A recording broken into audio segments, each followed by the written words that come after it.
Welcome to Mr. Strawman. Get ready for scary stories about mountains and something unknown that lives there. My brother disappeared in the Appalachian Mountains. Something else returned.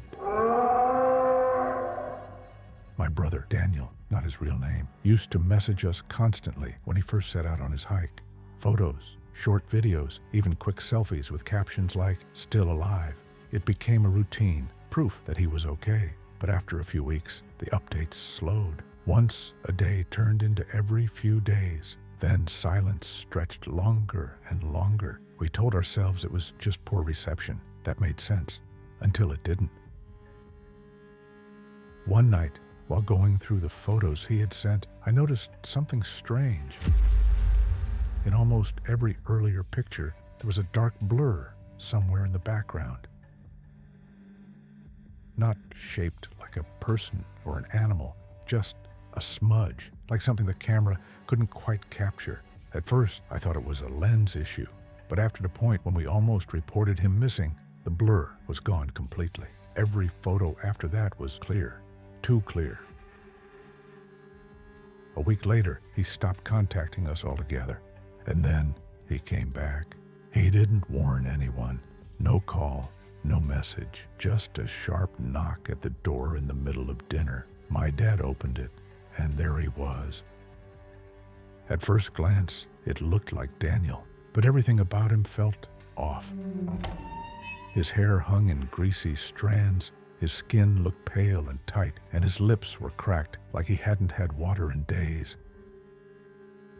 He had lost an alarming amount of weight, and his clothes were filthy, worn down like he had been dragging himself through the wilderness. Before anyone could say anything, our cat, Milo, ran into the hallway.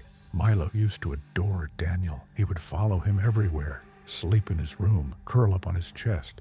This time, the cat froze. Then it arched its back, hissed loudly, and bolted out of the room like it had seen something it didn't understand. Daniel watched it go, not with surprise, but with a strange, quiet focus that made my stomach twist. He barely spoke that night, just a hoarse "Mom" before collapsing into her arms. But no one expected that the man would start doing things that would disgust anyone. The next morning, things got worse. He ate like he hadn't eaten in weeks, huge bites, barely chewing, barely pausing to breathe. My mom kept bringing him more food, relieved to see him eating again, but something about the way he moved, the way he swallowed, it didn't feel normal. When I tried to ask him about the trip, he gave short, empty responses, nods, mumbled sounds, nothing that actually answered anything. Over the next few days, he barely left his room except to eat. He slept for hours, then wandered around the house with stiff, uneven steps, like his body didn't quite move the way it used to. And the smell, no matter how many times he showered, it never went away. A sour, damp, rotting scent that clung to him and followed him through the house. I tried to ignore it. I tried to explain everything logically. Maybe isolation had affected him. Maybe he got sick out there. But then I saw what he was doing outside. I couldn't sleep that night, so I got up and walked quietly down the hallway. Through the kitchen window, I could see into the backyard. Daniel was out there. He was on his hands and knees, digging into the ground with his bare hands. His movements were jerky and unnatural, like every motion came a second too late. At first, I thought he was just digging. Then I saw what he was pulling out, rotten vegetables. Old, buried scraps, soft, dark, falling apart in his hands. He picked them out of the dirt and brought them to his mouth, eating them slowly, almost carefully, like he was savoring them. I felt frozen in place, unable to move, unable to look away. There was something disturbingly calm about the way he did it, like this was normal to him now, like this was what he preferred. I backed away and locked the door, but it didn't stop there. The smell led me to his room. I hesitated before opening the door, already dreading what I might find. Inside, wrapped in blankets and stuffed into corners, were piles of decaying food, vegetables, fruit, things I couldn't even recognize anymore. All of it soft, discolored, and clearly spoiled. It wasn't random. It looked collected, stored, like he had been gathering it. I turned to leave, and that's when I saw him, standing outside the kitchen window again. He was staring directly at me, his head tilted at an angle that didn't look natural, his eyes unfocused but somehow locked onto mine. Then he moved toward the glass. That's when I ran. My parents woke up to me, panicking in the hallway. By the time my dad rushed outside, Daniel was gone. The police said it sounded like a mental breakdown.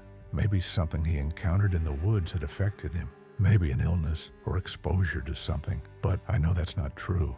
Something followed him back. Or worse, something replaced him. And I think that dark blur in those photos was watching him the entire time. This was where the story should have ended, but subsequent terrible events prevented this from happening.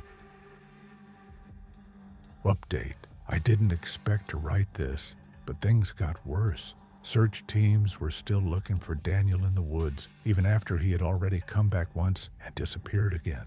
My parents clung to the idea that he was still out there, still alive, still himself. I couldn't bring myself to tell them what I believed. Last night, I was home alone while they were out searching. That's when I heard it, a slow, steady knocking sound. I followed the sound into the kitchen and looked toward the front window. Daniel was standing outside again.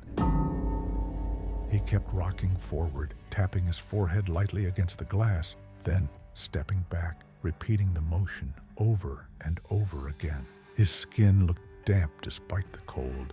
His eyes were pale and unfocused, but suddenly they snapped toward me. I called 911. As I spoke, the tapping grew faster, louder, more urgent. Then the glass cracked. I dropped the phone and ran, locking myself in the bathroom, the only room with a lock.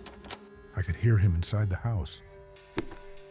Slow, heavy footsteps moving toward me. He stopped right outside the door. For a moment, everything went quiet. Then I saw his eye through the gap beneath the door. The handle rattled. The door shook as he pushed against it. And then, sirens. Voices shouting. Everything happened fast after that. The police got inside. There was yelling, commands, something about a taser, then more shouting. And then silence. They told me later that they had no choice. We're staying in a hotel now. My parents haven't spoken to me since. I think they blame me for making the call. But the truth is, that wasn't my brother anymore. Whatever came back wasn't Daniel. And whatever took him out there, it might not be finished yet. The following story is about a strange mountain that shouldn't exist. So who created it and why? Every warning on that mountain was true. I ignored them all.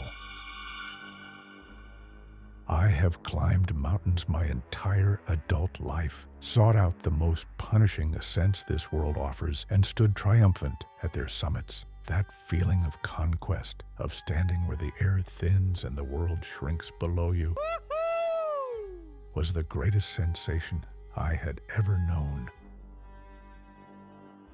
Dorvane defies geological logic, rising impossibly from a perfectly flat expanse of land. It has no business existing where it does. No tectonic explanation accounts for it.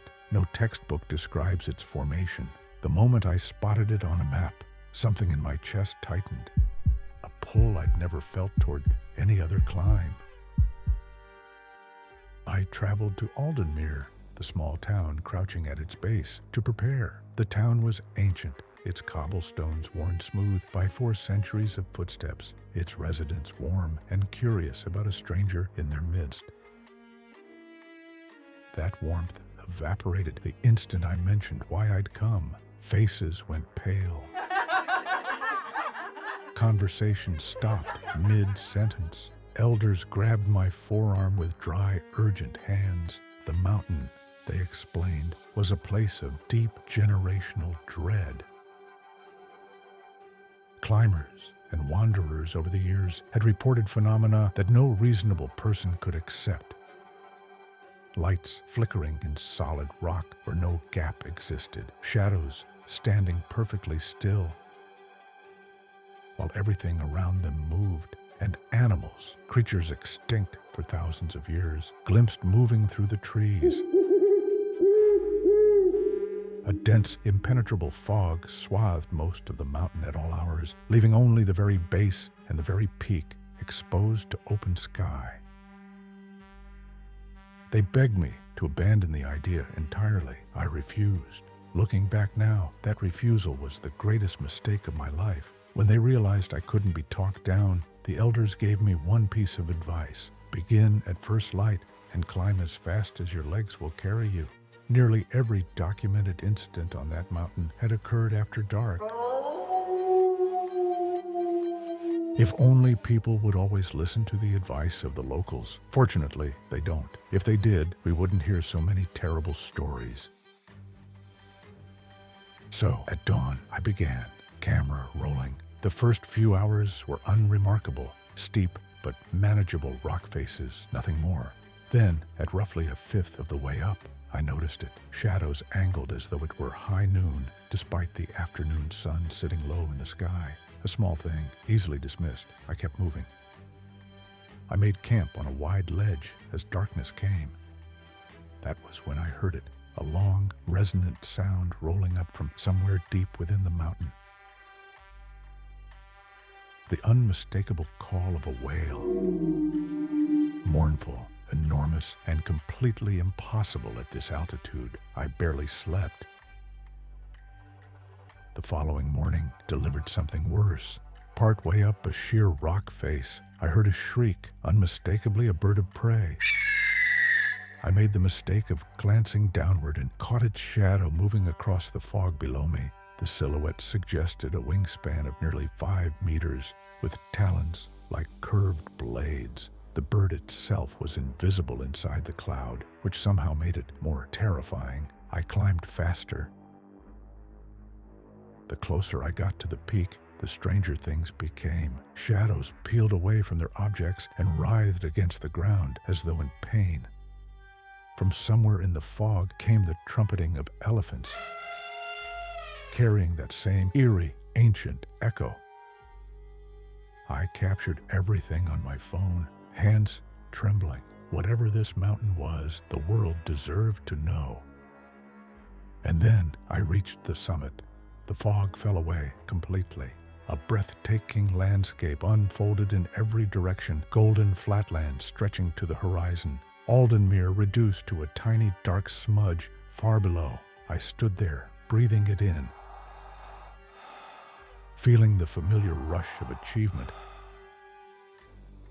Then I saw the temple, roofless and partially collapsed. Its stone pillars jutted toward the sky like broken fingers. Vines had long since claimed the walls. Despite every internal alarm urging me backward, I walked toward it, still recording. The wind changed. It moved with intention, slowly, deliberately, as if directed by something aware of me. Before taking an interest in a particular temple, it's worth finding out which god is worshipped there. The ground began to shake. Pillars toppled and crashed around me. Then the shadows cast by the falling columns began flowing toward one another, pooling in an untouched clearing at the temple's center, gathering mass and form until they coalesced into something that had a face. It spoke. You who found their way to this peak, who went against every warning, every instinct to see what waited here, who was not turned back by ancient things walking in the dark, you interest me. I could not form a single word. I have not wanted a visitor here for longer than your civilization has existed, and yet here you stand. Does nothing frighten your kind anymore? You have have found what you came for. You have witnessed more than anyone in your age. Now, leave. Those 2 words hit me like a physical force. My hands moved on their own, packing my gear. My legs carried me downward through passages and caves I had never noticed on the ascent, routes that seemed to open specifically to guide me away. I barely processed the descent. Within hours, I was back in Aldenmere, collecting my things and putting as many kilometers between myself and Dorvane as I possibly could. I never published the footage. I'm not sure why. Perhaps I was asked not to, though I cannot recall anyone asking. What I do know is this: I no longer feel comfortable in the dark, not because of what I saw in that shifting, formless face, but because of what I see now when I close my eyes. My own shadow has been wrong for months. It moves a half second after I do. It tilts toward light sources rather than away from them. Last week, I caught it raising a hand I had not raised. I have not slept in 11 days. I think something came back with me from that summit, not following me, not chasing. It doesn't need to chase. I think it simply stepped inside the space I left behind when fear finally hollowed me out up there and quietly made itself at home. And some nights, in the stillest hours, I hear it breathing where my own breath should be. It is not afraid of the dark. It is what the dark is afraid of, and it is wearing me. It was Mr. Strawman, and remember, some stories follow you home.